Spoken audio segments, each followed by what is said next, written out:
I hope you guys can see me okay. I hope you guys can hear me okay. I'm going to give you a chance to come into the conversation. I'm at a hotel, so my lighting is a little bit different from usual, but I hope we can work this out. Let me see, there's nothing, it's not much light in the back, so all the lights coming from the front. But anyway, I'm here I'm here in actually in Bloomington, Indiana, in a little pilgrimage that Alicia and I like to take every year.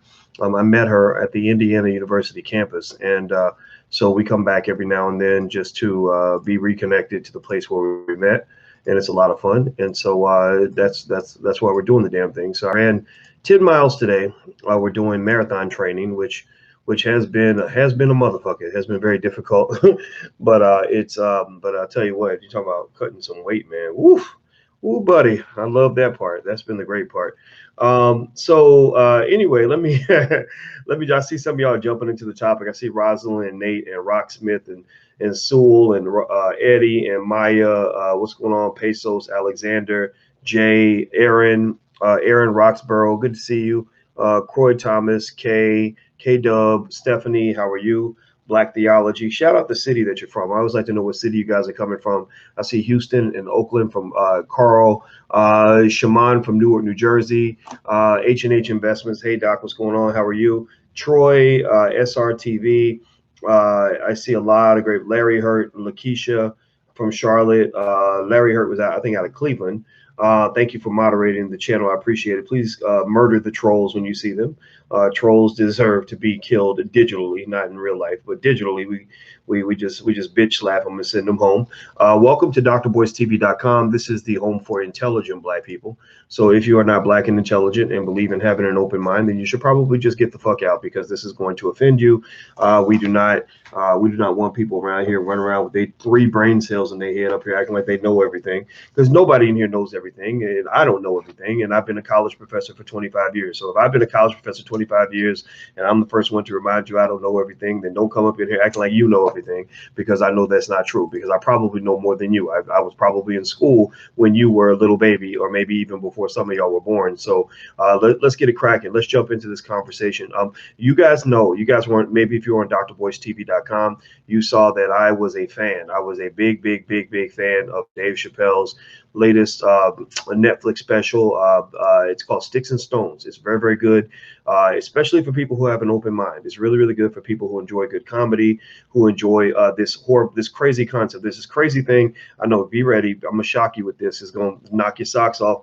But there's this crazy thing that no one believes in anymore. That is just going to rock your world and just seem probably so unrealistic to you. And it's this thing called freedom of speech. Freedom of speech is this long outdated concept that apparently no one believes in. Apparently, people believe you should be canceled and shot if you say something that they don't agree with, or if you say something that the Nazi regime does not consider to be acceptable conversation. They want to take you out. They want to make sure that you go down. And I'll tell you what, I might be a weirdo, but I believe in freedom of speech. I believe that you have the right to say what you want to say and believe what you want to believe. I don't believe that I have the right to tell you what to believe. You might actually know something I don't know. You certainly have a perspective I don't have, which means I could probably learn from you if I listen to you. But we don't live in that world anymore. We live in a world where people love to live in little silos, silos of purity and truth. Like, I know everything and I know what's right and you don't know anything and you're just stupid. So therefore, instead of debating with you and debating the issues where we all get smarter, I'm just going to tell you to shut up, and I'm going to cancel you, and I'm going to talk about you like a dog on Twitter, and I'm going to act like you're a terrible person because, my God, how dare you say these things that white people won't allow us to say anymore. My God, what's wrong with you? Dave Chappelle, you goddamn comedic son of a bitch. I'm a black writer. You know, I went to Brown University. I'm a black writer, and I'm writing for a white publication like The Root. And because these white people hired me, that clearly means I now am an important person to have an opinion. I mean, I would not be important if I was important, white people wouldn't have said I was important. So you, Dave Chappelle, what's wrong with you trying to act like black people should have their own opinions and be free of what white people tell us to think? Yeah, okay. So anyway, here's the thing. So let me break this down. I was reading some of the articles that I saw on the Chappelle skit, and I the minute I saw it, I said, "Woo, buddy, my homeboy gonna need some backup on this. I'm gonna back him up and just speak the truth. I'm not telling you what to think. I think that if you watched him, you probably disagree with him on at least a couple of occasions, no matter which side of the spectrum you're on. And I like that a lot. I like that a whole lot. I think that, for example, one thing he said was, he was talking about abortion, and he said, if you have a dick, you have no right to have an opinion in the conversation. I don't agree with that. Hey, as long as the baby wasn't made by my dick, if the baby's made by my dick, I believe that I have a right to say something. I believe I should be consulted. You're going to kill my baby, you should at least tell me about it. I mean, come on now. But then again, that's what I believe. That's what I think. That's why I'm cautious about where I use my dick. I don't just drop it into any old sewage tank that happens to walk by, or put it in any woman with a big butt and a smile. I am thoughtful about where I plant my seed, so that if something happens with my seed, I can be part of the conversation, right? I don't pick women. I pick, y'all know the women I pick. Y'all know I talk about Dr. Leisha all the time, because I believe deeply in shouting out black women and talking about how great they are, because black women are the best. They're amazing. But you know what? If I wasn't with that woman, the woman I picked sure as hell would be a woman where I would have vetted her in advance to say, so, pretty black lady, let me ask you this question, because I don't want to get rope-a-dope on this. Before we lay down and have relations, baby, I got a question for you. If it turns out that we have a slip up and somebody gets pregnant, it'll probably be you. You'd probably be the one that was pregnant. It probably wouldn't be. It'd be you. If you thought, first of all, would you even want to abort the baby? And then if you would you talk to me about, like, would I have a say in the conversation, or would you just do it and not tell me and just act like I have no rights at all when it comes to my kids? Well, if you tell me, oh no, boys, fuck you, boys, I don't give a shit, I'll kill your baby, and no, I ain't telling you nothing, I don't owe you a damn thing. Well, guess what? I'm going to conclude that that's not the woman for me.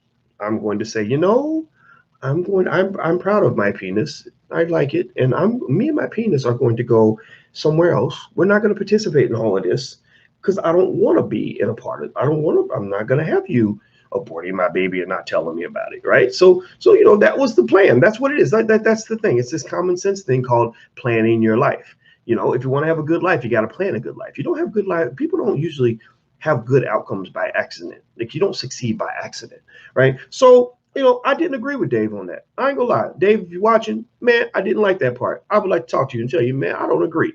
I think if that's your baby, you got a right to say something. You got some rights, seriously. But that doesn't mean I don't like Dave, right? That doesn't mean that I think he should be canceled. That does not mean I think Dave has committed some abomination that requires him to be destroyed immediately, right? I don't believe that. I believe that it's a matter of me and him agreeing to disagree.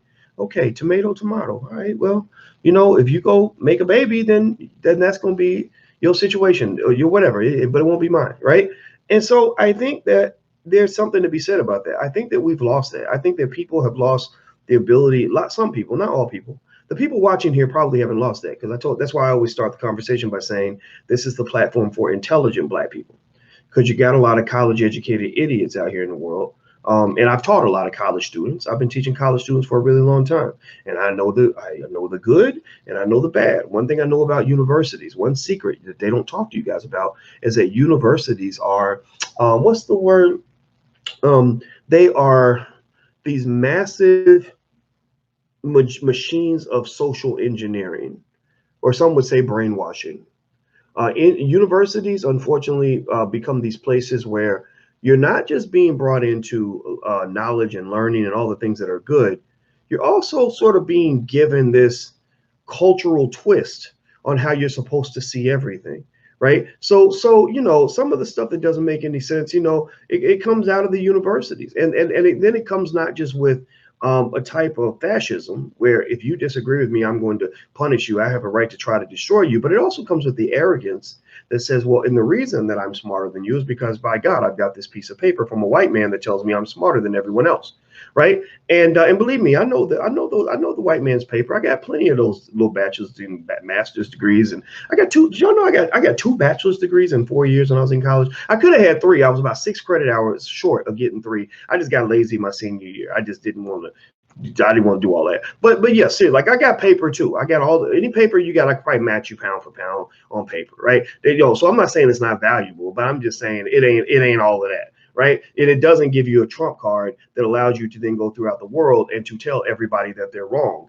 In fact, the first thing you learn when you become an educated person, truly educated, is you learn how little you know. So instead of going through life telling everybody why they're wrong and telling everybody what you think and telling everybody why your opinion is superior to theirs, if you are truly intelligent, you realize that you are supposed to be the student as much or more than you are the teacher.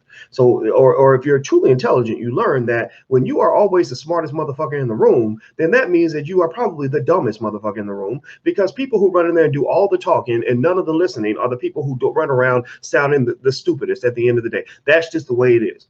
So let me move on. Let's move on. More about Chappelle. Hit the thumbs up button. Please hit the thumbs up button. Quick reminder also, don't forget, if you are black every single day of the week, twice on Sundays, you should come to the All Black National Convention. It's going to be in Houston next month. It's allblacknationalconvention.com. This is really kind of the anti-conference. This is the conference for people who are sick of all the other Negro conferences. So if the NAACP conference kind of gets on your nerves because you don't feel like anything gets done, then we might be for you. If the Urban League conference kind of makes you feel like, man, I wish we would kind of pick it up and kind of make some stuff, shake some stuff up, then we're the conference for you, right? If the Congressional Black Caucus Conference kind of makes your stomach turn and makes you want to vomit inside your mouth, then the All Black National Convention might be for you. Doesn't mean those conferences are all bad. Doesn't mean that they're worthless. It just means that we are actually looking to actually change things and get things done. I don't really know if most conferences are built to do anything other than to make black people think that if we all go vote, it's suddenly the black community is going to get better. Like that's kind of funny. I'm not saying voting is stupid. I'm not making fun of you. A lot of y'all in here probably vote, and that's okay. Go vote. Go vote. But honestly, if you tell me, hey, but Doc, I voted, that's going to help the black community. That's like you telling me, hey, I wore a purple shirt. That's going to make the difference. It's all about the purple shirts. You got to show me data. I'm a scientist. I'm a financial scientist. You must show me data. And I don't see the data. The data show, if there's data that shows that the black community has gotten a better, is better off, economically and educationally and otherwise, then show me. Then I'm willing to be wrong. But can't nobody show me nothing. All they can do is get mad. Doc, I'm mad at you.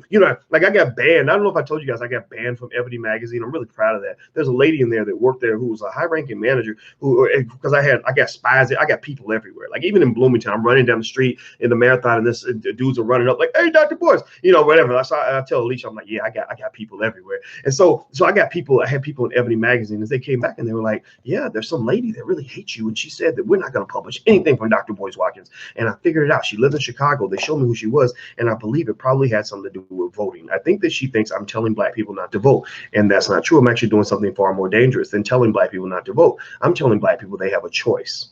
That's what makes me dangerous. I'm telling black people to think for themselves. That's what makes me dangerous. Nobody wants black people to think for themselves. Everybody wants black people to go along with an agenda. Usually it's somebody who's tried to imperialize your thinking. Some group, usually white group, liberals or whatever, claim to be your buddies, your allies, come along and they imperialize you. And they do it very sneakily. They do it through things like media. Like for example, if you go look at the articles that were written about Dave Chappelle, you'll notice that most of the articles came out of white-owned publications where they pretty much grabbed a black person and put them on top of the platform so they could go and tell black people what to do. So it's like arming them. It's like arming them with weapons. Like we want our chosen selected Negroes, and we're going to elevate them on the platform. Another example is, for Tiffany Haddish. I'm reading one article where this lady, it's a white lady named Sarah Aswell on Forbes magazine, is basically complaining about Dave Chappelle and saying Dave Chappelle, blah, blah, blah, blah. He did this, and what she says, here's what she says. Check this out, y'all.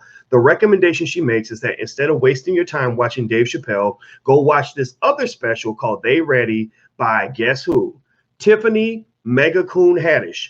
Now, mind you, Tiffany she ain't 100% coon. Like it's like a DNA test, where you're like, 30% African, 30% Irish. A lot of y'all got that crazy blood going through your body, right? Tiffany ain't 100% pure-blooded coon. Like she's not like Mandingo coon. She's more like, well, not Mandingo coon. That's a bad way to say it. But she's not 100%. She's more like cooning is what accelerated her career, right? The coonery is what got her into the plan. Like pay attention. She spends a lot of time, openly fantasizing about white men. Right, like that's part of her thing, right? Or then also, engaging black stereotypes. Excuse me, Cardi B does this. If you watch when Cardi B got her award and when Tiffany Haddish got their award, first thing they always do is they go, "Hey,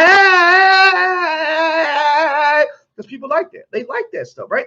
Go look it up. Go look at the history. Dr. Claude Anderson comes in to drboystv.com every Thursday and does Powernomics Thursday. And I bring him in because he knows history. So when I show him stuff, he'll be like, what is that? And he'll be like, oh, that came from slavery. Because back in the day, the slaves used to get rewarded when they would do, like, he would explain where it all comes from, right? So the reason that you'll see, when you look at what Hollywood will promote, I see my homeboy Mark Harris, who's made a great group of films. What was it? Black and Privilege, Black Coffee.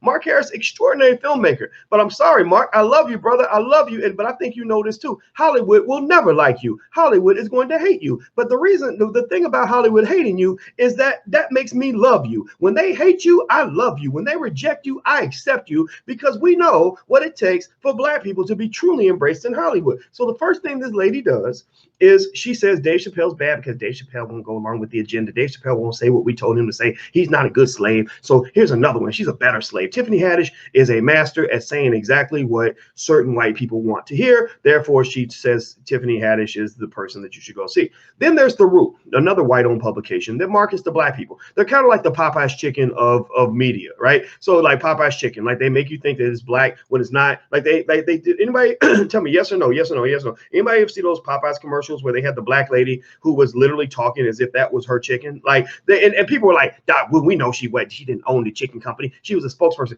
Really? Really? Fucking really? Did you pay attention to the word she's using? She's using my chicken. When we make my chicken, my recipe, when I serve you my chicken, she's using possessive terminology. She didn't say, I'm just the spokesperson. They really own the company, dog. She didn't do that. She's like, when I wake up in the morning, boss, and I makes the chicken and I gets the chicken ready with my special recipe, like, come on now. Seriously, she was pretending to be the owner of Popeye's chicken because she knows that half of y'all are stupid.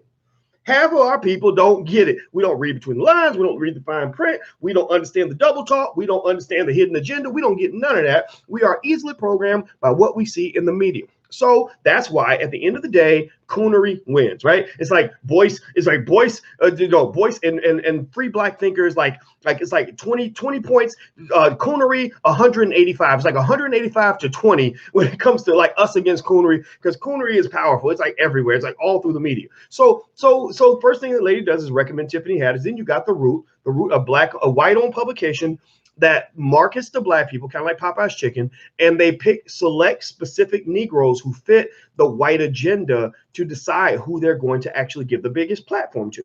So they have a platform, they have a set of ideas, and they find Black people who will align themselves with those ideas, and they will print those ideas. If any of those Negroes ever wakes up one day and maybe they watch a video or something here, and somehow we wake them up and we slap the shit out of them and get them to actually use their brain cells, and they go back and they say, well, maybe this Me Too movement isn't quite perfect, because you look at all the Black males that are being incarcerated falsely with no evidence, like Quintez Cephas and my boy out in Kansas City, Albert Wilson. I got to keep saying his name because he's still locked up, y'all, even though there's no evidence that he raped anybody. Just so you know, college student locked up in prison right now. Like, but then again, nobody cares about that because, my God, he's a Black man. Why would anybody care about a Black male?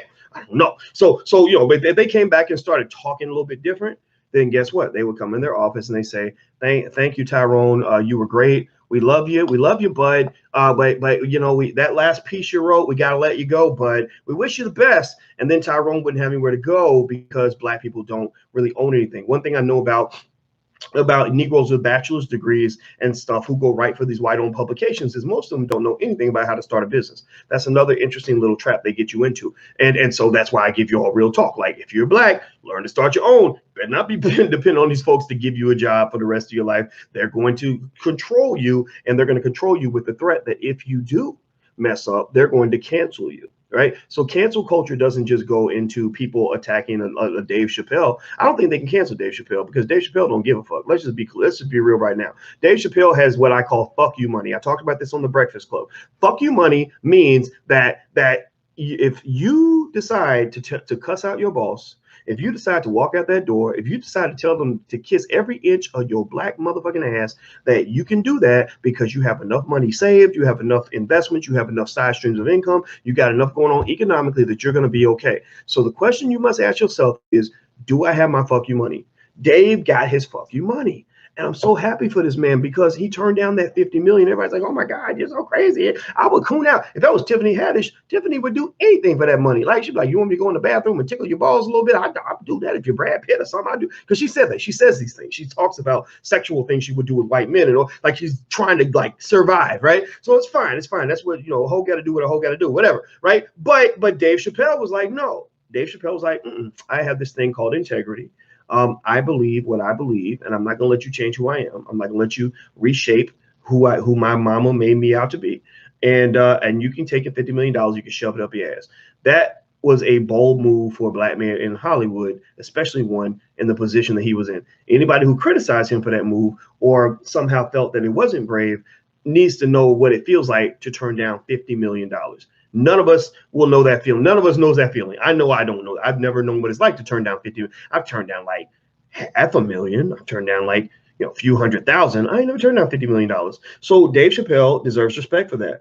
So here's the thing, right? Here's the thing. Okay, so as you go through the web, you're gonna find plenty of articles from people that used to love Chappelle, but now want to cancel him because Chappelle's opinion is different from theirs, right? He didn't do anything wrong. He didn't kill anybody. He didn't go commit a crime, but they're going to want to treat him like a criminal. They're going to want to treat him like an outcast. They're going to want to treat him like a bad person. And that is a condition. That is a consistent tradition.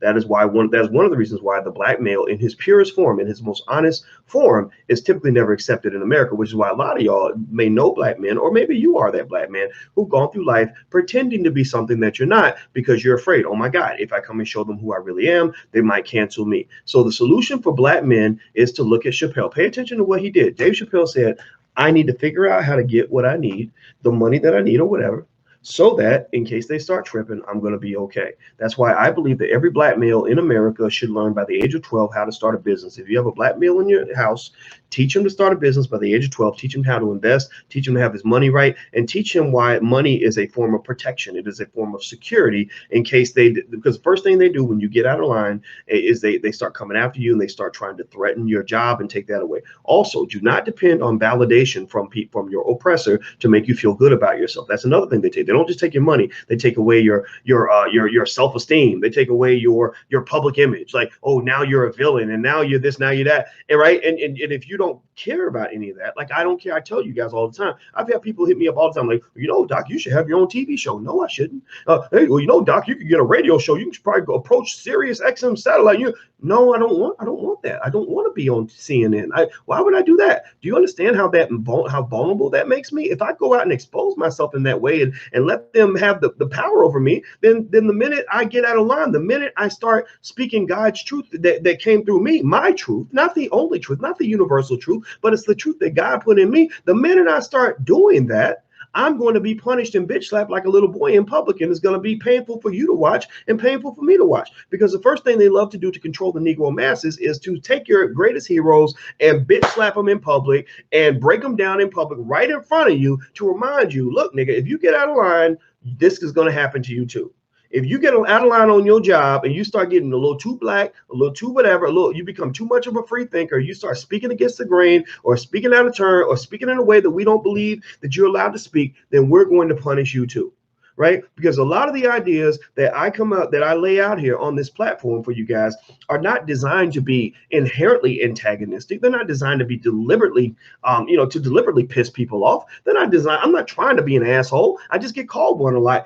I look for the truth, man. That's it. When I speak to you, if the truth is on the liberal side, I will give you the liberal truth. If the truth lies on the conservative side, then it'll sound like a conservative truth. And the dumbest thing people do, this is how I can tell you're brainwashed, is what they're doing. They're doing to Dave Chappelle. They will take an idea. Like if you say something, like Dave Chappelle said things, and what they'll do is they'll say, of course, what you said was wrong because look, a Republican agrees with you. Republicans agree with that idea. So again, at the root, the white-owned publication that pretends to be black, first thing they do is they attack Dave Chappelle by saying, "Ha, look at that. The people on the right wing agreed with what he said about abortion or what he said about LGBT. Like the white ring agrees with you, so that means that you're wrong. That you're wrong. No. Let's be clear. Let's be 100% abundantly clear on this right now. Liberals do not own black people. Conservatives do not own black people. So you cannot evaluate the quality of my blackness. Not only do you not have the right to do that, but you cannot evaluate the quality of my blackness by whether or not my ideas align with the motherfucking Democratic Party that incarcerated more black men than anybody in the history of this country. Bill Clinton's laws, that's just one example, that incarcerated more black men than Adolf Hitler on his best day. That was our Adolf Hitler moment, right? Seriously, there are black people still locked up to this day because of shit they did in the 80s and the 90s, because of laws that the Democrats pushed forward, not the Republicans.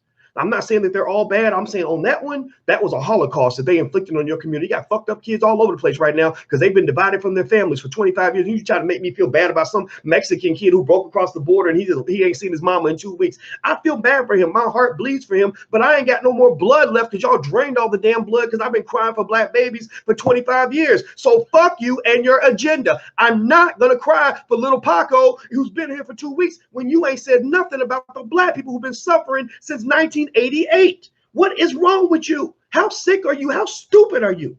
Grow up, man. Seriously, get out of my face with that nonsense. So here's my point. I'm going to leave on this point. Here's the basic idea. I'm not telling you to agree with me. I care less. I don't care if you agree with me or not. I need you to agree with yourself. And I need you to be okay with that. And what I liked about Dave Chappelle is that on that stage that night, got to give it up to him. I've never seen this by any comedian in history. Dave Chappelle was as honest as any black celebrity has ever been able to be on a platform of that size, and God bless him for that. To me, he's a hero. I'm going to back him up, not because I agree with every word that came out of his mouth, but because it's about goddamn time we have some black people that can actually speak the truth and not be scared that they're going to get canceled. Fuck you and your cancel. How about I cancel you? How about we cancel all of y'all? Seriously, like if you're out here canceling people, then I'm going to cancel the cancelers. So we're going to have cancel culture on top of it. It's going to be cancel squared. So you can't cancel me because you've already been canceled, which means you don't exist. So I can't be taken out of existence by something that does not exist. That is a mathematical impossibility. I got a master's degree in math, so you can't have nothingness on top of nothingness, right? Zero squared does not exist. There's no such number as zero squared. So I'm canceling you because if you cancel me, I truly will not give a fuck, because you have no right to cancel anybody. Cancel your goddamn self. That's what I say to the people that want to cancel Chappelle. That man did a good job on that stage. He's a great comedian, and God bless him for that. And if anybody in here knows him, some of y'all in here probably know him. I know people that know other people, whatever. He may know me. I have no idea. I never met him before. But tell him I said that he did something special for the world that night, and God bless him for that. All right, so I'm going to go, guys. Hit the thumbs up button, hit the share button, hit the subscribe button. I want to remind you, next month, All Black National Convention is going to be in Houston. Come on down. It's going to be great. Got a lot of great people coming through. Everybody from entertainment, from politics. Willie D, D1, who just released a great album. He just met Jay-Z. I wonder if he's going to sign with Rockefeller. Who else? Dr. George Frazier, Vicky Dillard, Sharif Abdul-Malik from We Buy Black. We got a long list of people that are coming through. You're going to love it. It's going to be amazing. We're also going to talk about business and finance, how to start your business on Friday. Then Saturday, we'll have panels on everything from politics to relationships to black men and black women. You're going to love that part too. Everything's as honest as it can be. There is no such thing as politically correct as long as you love black people. That's what makes you correct with me, is if you love black people and you're saying what you're saying because you love the community, then we support you, okay? So allblacknationalconvention.com. Also, I'll be doing an investment seminar, a day-long investment seminar in New York City on October 27th. So if you want to come out for that, go to drboycenewyork.com. That's drboycenewyork.com. Last but not least, a lot of you haven't learned to invest yet. I want you to know how to invest for your family. That's an important wealth builder for your children. So if you want to learn to invest, there's a free training on how to invest and buy your first share of stock. Just go to blackmoney100.com. That's blackmoney100.com. Write that down. The last thing I'll mention to you guys is that if you want to get a text alert when I go live, text the word BOYCE to 31996. Text BOYCE to 31996. So I got to go. She just brought the food back, so I'm about to get on out of here. So I'll talk to you later. Have a good night. Be good. Peace.